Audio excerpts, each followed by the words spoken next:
Hello, everyone. Welcome to Life Edge. Because life doesn't have to be mediocre, though you could choose to make it mediocre, but it's nowhere near as much fun. I am joined today by the doctor. Well, we have two doctors on today, but this is our doctor, our favorite little doctor. It is Dr. Susan Nash. Hey, Susan, how are you today? I'm great. It's great to be here. And you just came back from a wonderful little vacation in Mexico. I did. I was How was in that? Pueblo Mágico.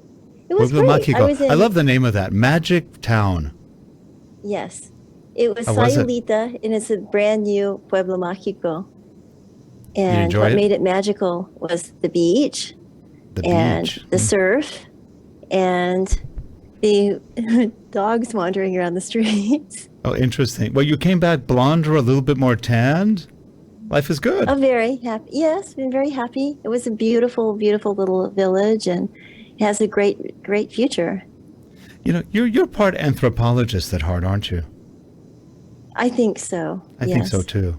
I think so. Well, geologist, anthropologist, there are similarities to some things. You like the digs. I could see you really digging into things and learning about the cultures and everything else. So this is good. Well, let's start. I look at it as discourses of explanation. And so that kind of like catches everything. Yep. It's true. It's convergence. We're going to run our intro and then we will introduce our guest. Here we go. Here we don't go. Let's try that one more time. Here we go.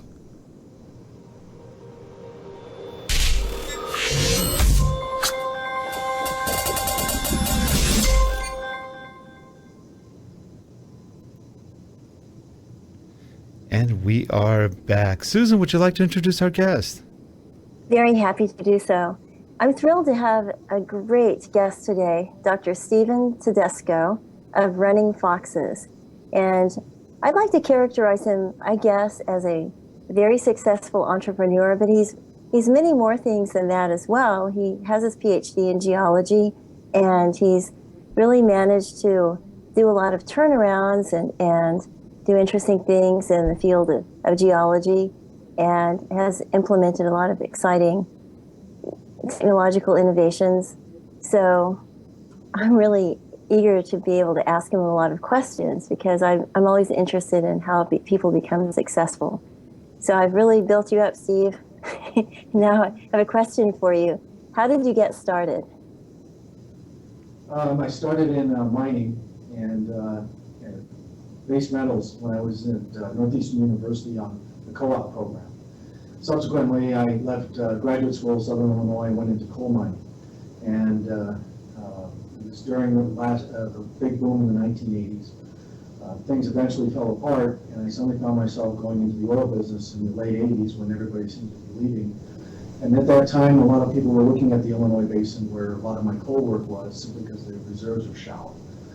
Subsequently, I moved to Denver and worked for Mobil Oil in the coal division, and eventually got into oil and gas that way through the Denver area, and I just kept at it for a few years. First drilling shallow wells in the Illinois basin, but then I got into surface geochemistry, which at the time was a lot of interest for a lot of small and mid-sized independents because their price of oil had fallen and their costs had gone up. They needed a way to explore and replace reserves without using seismic or other tools that were more expensive. And then subsequently, I just branched out from there and started doing my own wells and putting together production, selling deals in the coal bed methane space. Eventually, we shifted to shale gas, and then we took the attitude 3 years ago that shale gas was probably coming to an end in terms of overproducing, and we shifted back into conventional oil and some shallow gas and some coal bed methane. So it's a matter of just keep shifting, trying to find where the new trends will be and where you can make money and stay afloat rather than just follow everybody around. That's really interesting. One thing I see in common is sort of a common thread is that you tend to be willing to get into something in a downturn. And what exactly do you see as the advantages of kind of entering a market when it's in a down time or space? Well, in 2008, 2009, we were actually probably the largest driller in Colorado and Kansas. We kept drilling with a partner out of London, simply because our costs have fallen by 30 to 40%. And my attitude has always been is during the downturns, you can have a lot of economic advantages over other operators who pull back, some because they overextended themselves, others who just aren't willing to risk spending dollars to find oil and gas because of uncertainty. And if you look at the history of the oil and gas business, we're always dealing with uncertainty. We're always dealing with ups and downs. This present downturn, while similar in some respects like the 1980s, is probably not going to last very long. The world is much different now than it was in the 1980s. Production around the world is actually, in many countries, is declining. Only a few countries seem to be getting ahead. The shale plays came along to the U.S. Whether that can be duplicated overseas is another question. But essentially, you just figure out, well, the way I look at it is that you start looking where trends are going. You don't listen to CNBC every day or read the Wall Street Journal, because they generally are short term. Most public companies are generally short term as well because they have the free shareholders. It's really interesting. In order to do all this, you have to have human capital and teams. And is it hard to convince people to do what you want them to do, or basically convince them to your vision during a downturn? Because it's sometimes a little bit counterintuitive. Not necessarily difficult. A lot of service companies now, especially seismic companies, are talking to us about where they come in and shoot the seismic for free and receive some override or cash when we do drill some wells. And you didn't see that a year ago. As a matter of fact, one square mile of 3D would cost about $35,000 to $40,000. Now we can shoot it for anywhere from 15 to 17. And we have some companies we just say to them, we can't afford that either. We have a company right now that's going to shoot 4 or 5 square miles of 3D for us on an existing field with development wells. So instead of shooting a prospect that potentially could be a dry hole for them, they're participating in development wells that are economic even at $30, $35 a barrel. So we started focusing 3 years ago also finding old fields that have been abandoned. The shale industry basically caused a lot of operators to abandon conventional production. Subsequently, that left a lot of abandoned fields for small operators and independents. For example, in Kansas, a lot of the operators are actually getting in their 80s, and no one's really interested in their fields, but we are. And many of them can be downspaced. So this gives us an advantage of working without too much competition. We don't need all that much cash. And in some of the abandoned fields, we can go back in and reopen existing wells, because in some cases they were never plugged. And this allows us to use little cash to get production out of the ground. And then we have some European partners who take the same attitude, but their rate of return is much less than in the US, but it's far greater than they would get in Europe. So you have to find sometimes the right partners as well as the right area to stay afloat and alive, and that's what we have done. Well, that makes sense. The question I always have about old resources, especially in mature plays when it comes to natural resources, and I guess this applies to coal as well as oil and gas. How do you deal with the very complicated environmental regulation issues? Well, fortunately, the states we've been in, specifically Kansas and Missouri, aren't very complex. They're actually two of the best states to work in anywhere in the world. Colorado's gotten more sophisticated, but you basically, when you're going after conventional oil reservoirs, it's a little less difficult than going after Niobrara shale gas. And then out in Utah, where we have production, we took over some properties that were actually the EPA was investigating and going after the operator. The BLM was very unhappy. We went in and cleaned them up, even though it's not been that profitable for us. But we want to be a good steward of the land, and we try our best to do that. And now the BLM and the EPA love what we're doing. We're in a shallow area with small operators. Many of them can't afford to do the right thing or do the environmental regulations that they want. But we've taken the approach that you may not make as much money, but if the government's on your side, then you have less problems down the road. Now, Steve, I'd like to find out how you came up with the name Running Foxes. It's a different kind of name. Immediately I thought of herding cats, but I go, no, that's different. So how did you come up with Running Foxes? Foxes tend to go after cats, but that's okay. We were thinking about a name, and my daughter, who now is a landman for me, she's 28, but this was 15, 16 years ago. We couldn't come up with a name, and we actually bought a piece of land on a street called Running Foxes. We never built on it, and just because of the downturn. So that's how we came up with it. Many people think I'm associated with some Indian tribe or have Indians working for me or something like that, and that's not the case. It's just a unique name. Interesting. I always wonder where names come from. Sure. I know, I've always wondered why running foxes and not running coyotes. Now I know why. Foxes better, and they don't get shot as much. At least here in the U.S. Well, foxes are also related to dogs, which makes them better than coyotes. True. Yeah, that's true. I have a dog that kind of looks like a fox. Yes, some of them do. Yeah, she's part German Shepherd, part Collie, and she has a foxy kind of look. So, interesting. Is she big? She's 70 pounds. 70 pounds. Not too big. Mm. Foxes are small. I ran into a fox near the Arkansas River, and I couldn't believe it. It was like kind of tiny. It was the size of a medium-sized dog. And it was just kind of looking at me. It was kind of remarkable. And they come when you call them. Foxes do? I don't know. I'm sure some might if they're hungry enough. Well, I didn't know what to call him or what to say to the fox. Steve, I'm always curious as to what makes people get into certain things. And you have your PhD in geology.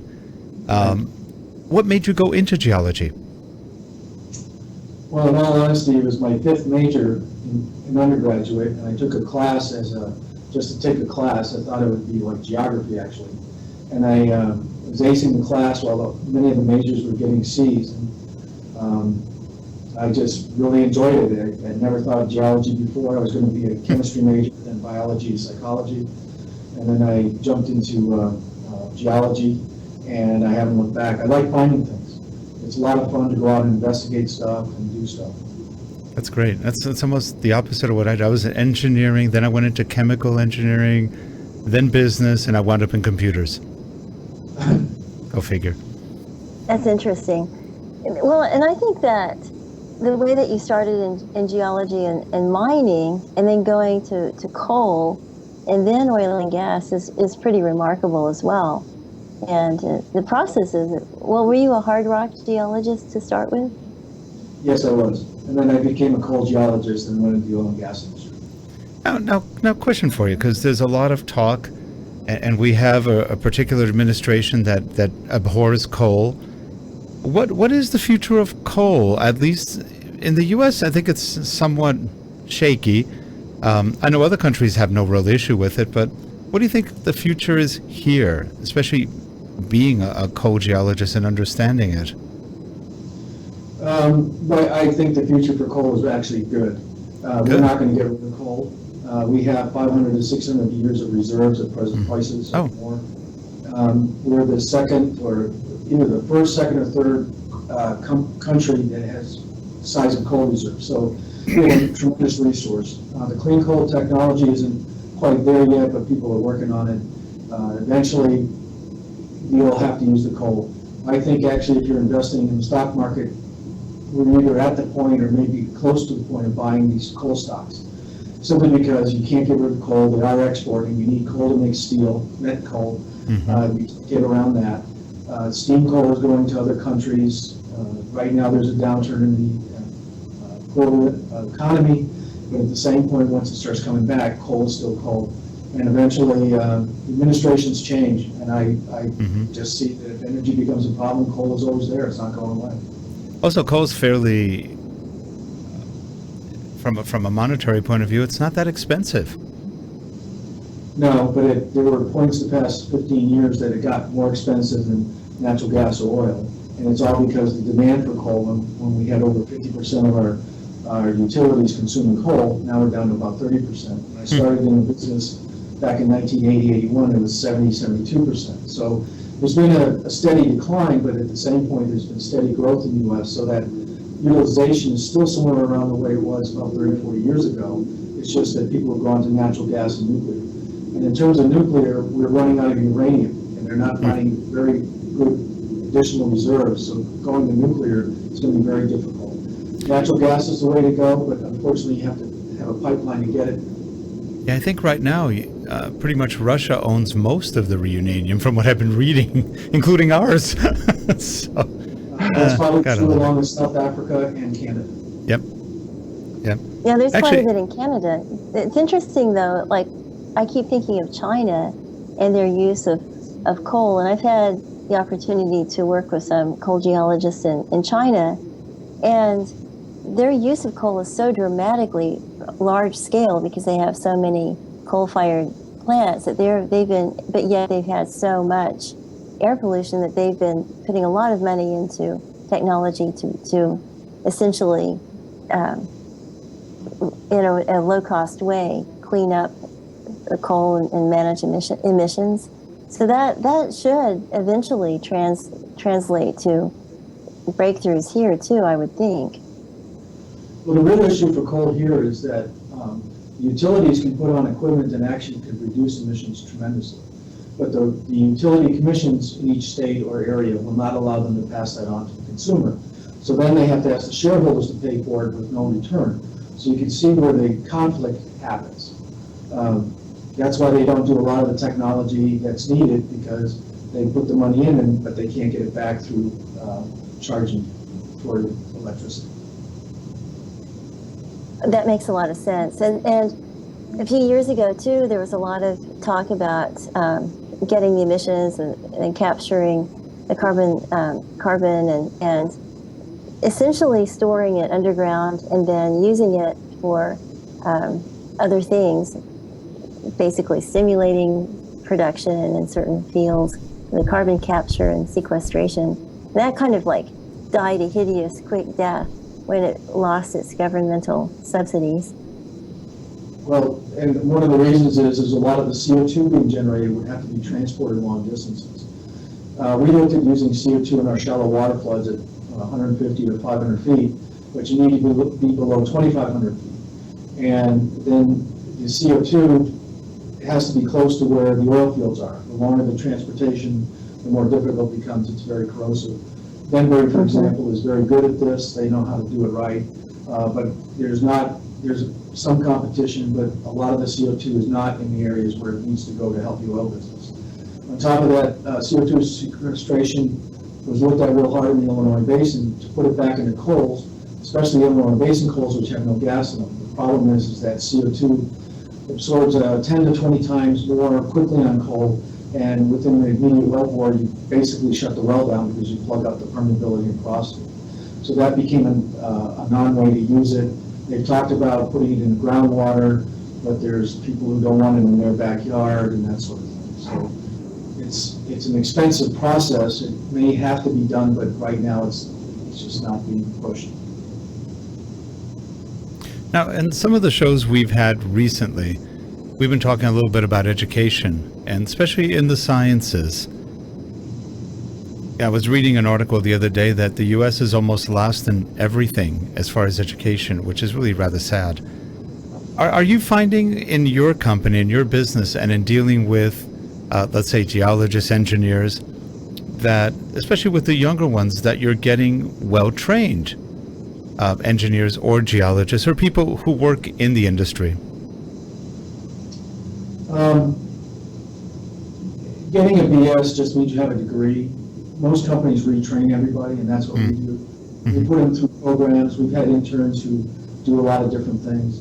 A lot of small and mid-sized companies aren't offering internship programs. We try to do it every year if we can. We've had a lot of foreign students from the Colorado School of Mines come through.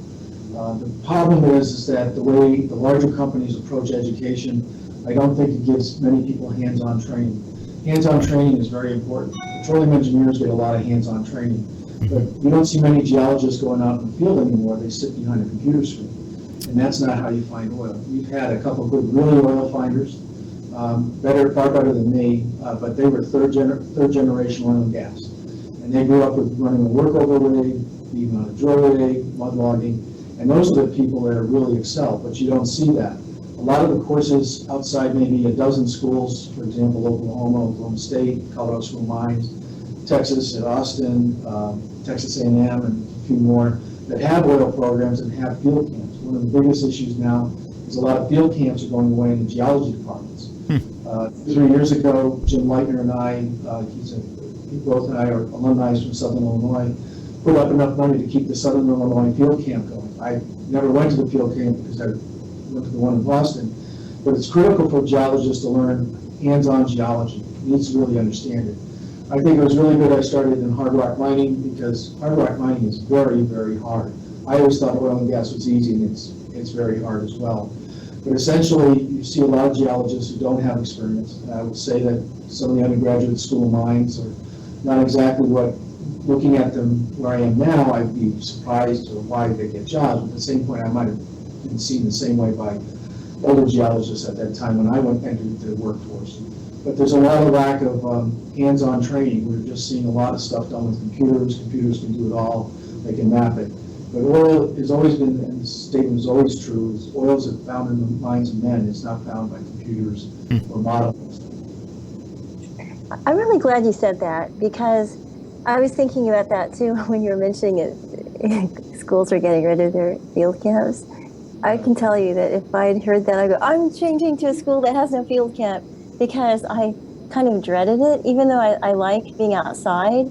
We had so many field experiences at the University of Oklahoma that they were kind of painful. and the 3-week ones that we had in Arizona was tough, but then 6 weeks in Colorado was something else. But it did force you to like think about how things look and what exactly is happening and the scale of things and the change and the way nature really is, not just the way that you think it might be. And that's hugely helpful because, like you were talking about, you have to be able to visualize and conceive of a possibility, and you also have to be able to immediately do some kind of reality check. And the thing that I see about field experiences that they're changing, and I was wondering, what do you think is the ideal field experience? There's a lot of places in the country where there's good field camps, and it just depends on really what the program is trying to do. One of my field camps for School of Mines was out on the California coast, and it was the most unbelievable program, field trip that I went on for 5 or 6 days. I saw geology I'd never seen before, but it gave me a perspective on how to look for turbidites and coastal processes and that sort of thing. And as you mentioned earlier today, Susan, looking at the Arkansas River, as it's flowing, you see the different sand bodies and sandbars. And a lot of geologists don't get that experience. We've hired students from various colleges. As a matter of fact, we make a point of going after colleges that aren't really tied to the oil business because we were looking for people who really want to be in the business, and so they're more motivated. Some are very good, some are okay, some are not very good. What I have found is that the straight A students are not the ones I need, because most of those, when they come into any business, aren't as successful as the ones who get C's or B's or had to work going through college. So we look for people who are more committed to being in the business and really want to make a career, and they can't break into the big companies, and so they go the small company route. And we've seen several of our former employees do very, very well in the big companies.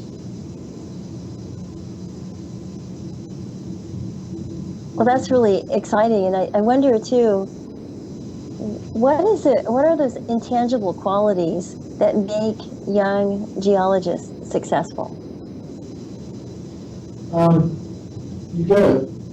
I always remember this from someone when I worked at Mobil. Mobil would have 100 geologists, and 5 were the oil finders, and the other 95 pushed paper right. So to say what the characteristics are, it has to be really that the true oil finder can visualize things where people can't. They can extend maps. They just take the data and they look at it a different way than someone just contouring a map and handing it to their boss. A lot of people do that. They go after and research. We find that some people come in here and it's like we have to hold their hand. And those are not the ones we end up keeping because, quite frankly, they have to think outside the box. Unlike larger companies who sort of pigeonhole you, we want people to leap out and start something and get excited about their thoughts and abstract concepts of going places where no one else is going. And we see a lot of small independents do the same thing, and I think that's why the independents have always found 80% of the oil and majors have found the other 20% in North America. You know, it's a good point, because in anything, whether it's science, business, dance, for example, whoever has the most interest in it, the most creativity, and the most ability to extend beyond what I would call the normal, extend beyond what you see or feel, and try to imagine something beyond that, they're the ones who succeed, who go beyond. I remember one time I had a friend who was a ballet dancer, and she would say, take a look at the chorus, and then take a look at the ones dancing, the primary dancers.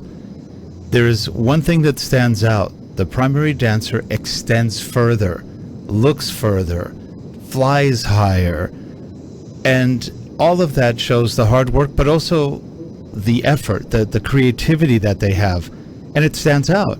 And the same in what you're talking about.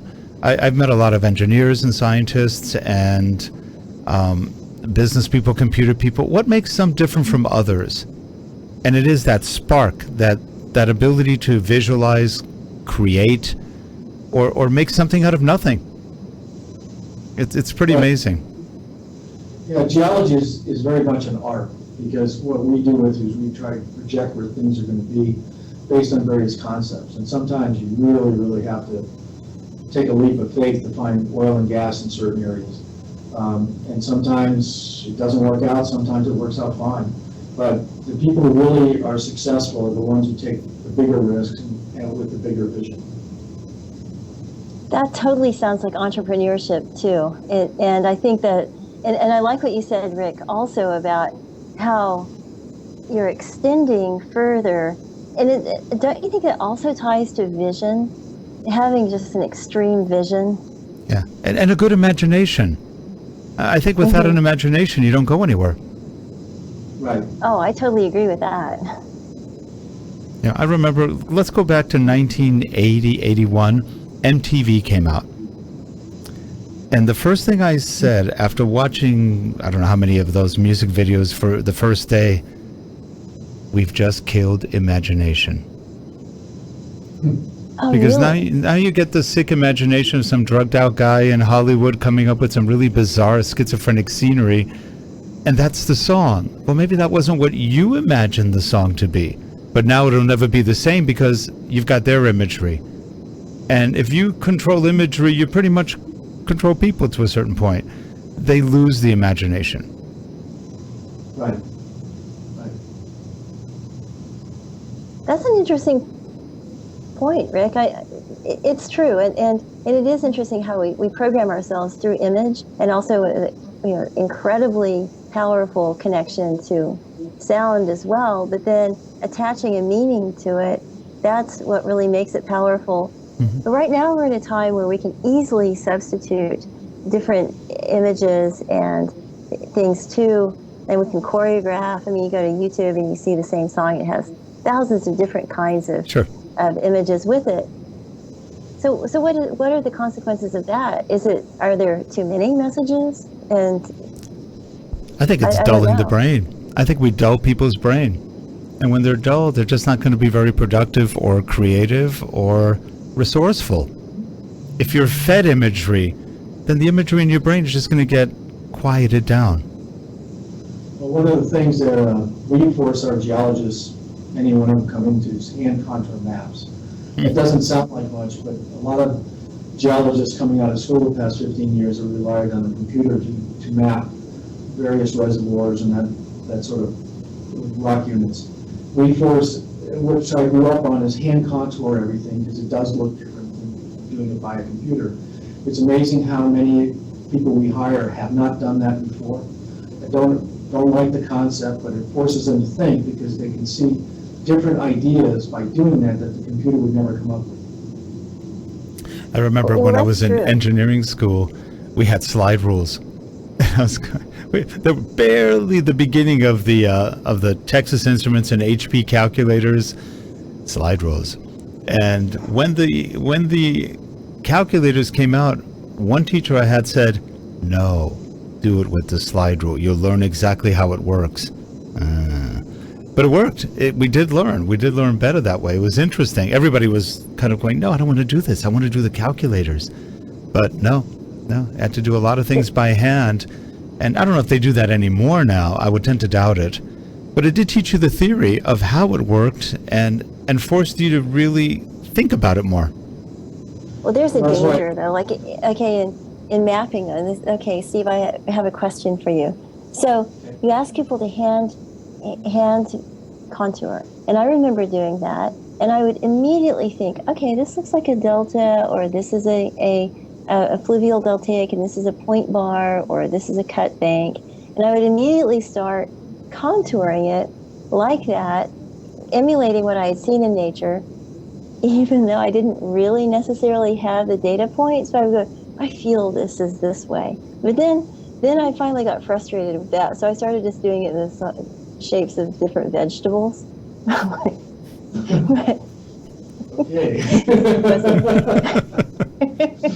Well, to I expand would on name that, them like Peapod Prospect. when we hire new geologists, they are immediately mudliners, which if you go to a bigger company, they go right into the office. They never go into the field very often, or if they do, they wouldn't know how to mudline. We have our guys also, geologists, work with the pumpers, get on the workover rig. There's one geologist who was third generation Kansas oil. He had been all through that, but the experience for the others was eye-opening. You start to see how the business works from the bottom up. The unfortunate thing with a lot of companies is they don't cross-train like that. So a lot of the engineers who are running companies or geologists are missing parts. They think they know what's going on in all disciplines, but they really don't. It's only a few of the larger mid-sized companies that encompass it all and be able to work with it. We see companies that have difficulties, but they're being run by engineers who don't understand geology, vice versa. The worst thing to me is having a company run by a geophysicist. They really don't understand some of the concepts of engineering and geology. And there's nothing wrong with this, but they bring their discipline and they assume that discipline is paramount to all the other disciplines. In reality, all of them work together to find you oil. If they're not, then you're going to have problems. Those are very good points. I remember watching, I think it's called Undercover Boss, and they had the guy who created the processes for Subway, for the sandwich company. And he was hired as the undercover boss, as kind of a trainee, and they're all going, he's a nice guy, but he's really slow. Who is this guy? He's awful. And he knew how to create the processes, but he could not do anything quickly at all. And it was rather fascinating. But it's the same thing. How many engineers are there out there who've never touched anything that they're actually building or designing on computer? It's very different. And many times the techs are actually much more adept at the engineering of it than even the engineers. I've seen that many times. And it's always kind of fascinating, the theory versus the actual practicality.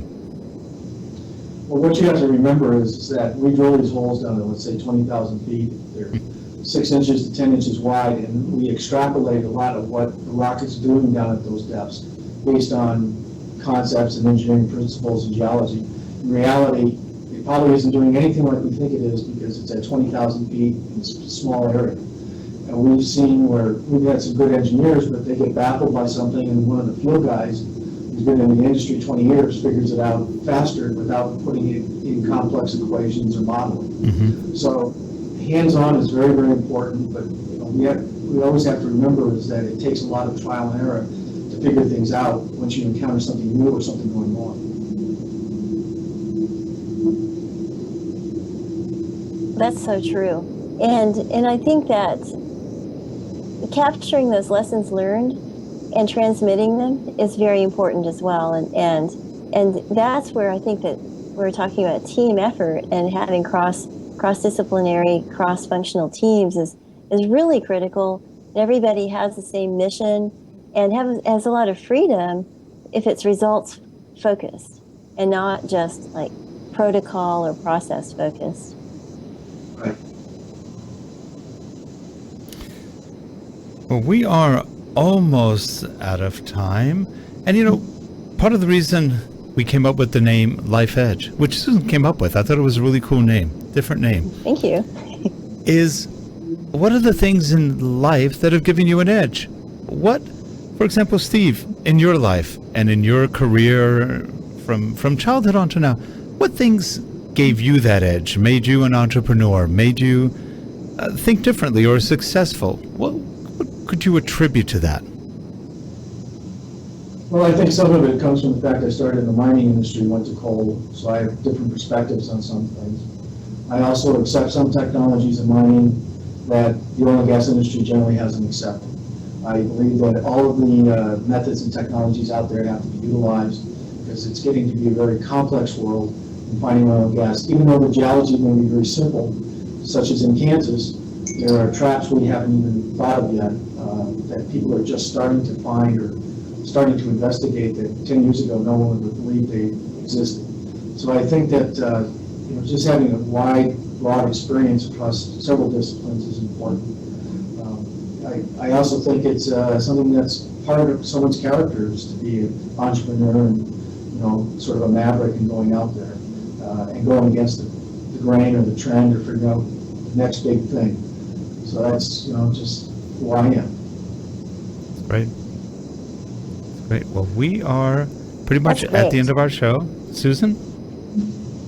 Well, I just wanted to say thank you, Steve, and I like that perspective of also being willing to think in different ways, and I like your point of being a maverick and having the courage to put together things in different ways, conceive of things so that they perhaps are not going to work, but then they'll lead to something else. And that to me, I think is just an incredibly encouraging approach to life. It's very cool. Well, you said one thing that's very important, and that's knowing more than just one thing. It's really hard to be a specialist and only know one thing, because life is very kind of pinpoint. I remember there was this old TV series years ago in the 70s, Kung Fu. Do you remember that? And there was this one Chinese master, Kung Fu master, and the young disciple says, "Master, how is it you know all these things?" And the teacher says, "How is it you don't?" Now, Rick, as a specialist in martial arts, that must really have meant a lot to you, too. Well, it's about life. True. You can either choose to know more, or you can choose to know nothing. It's your choice. Yeah. So. I do think one thing is that you have to be prepared to fail and move on from and learn. A lot of people, when they fail, they literally fail and they can't move on. And they're done. There was doesn't tolerate those people very easily because you have to keep moving forward. You have to accept your dry holes, your failed projects, and start again. Yeah. Who was it? The guy from Colonel Parker, I think, from Kentucky Fried Chicken. I think he tried over 1,000 times to get somebody to buy his recipe, and nobody did. And he never gave up. And one day, he did it. Made himself billions. But it took a lot of rejection to finally, and he was in his 60s at the time. He wasn't a young kid. And yet, he persevered. And that's it. If you quit right away when something doesn't work right, you make one mistake and it's over, it's over. Well, that's Edison and the light bulb. He tried it 1,000 times and finally the 1,001 worked, and he kept going. Yeah. Well, Steve, Absolutely. A pleasure meeting you, and really glad you could make it today. And Thank Susan, you as always, we will see you next week. If you're back in the country again, you keep leaving us. And if you're watching the show, thank you for watching. And please subscribe. We'd love to hear feedback as well. For Life Edge, I'm Rick Zanotti. We will see you next week. Have a good one, everyone. Bye-bye. Thanks. Thank you. Great job, Steve.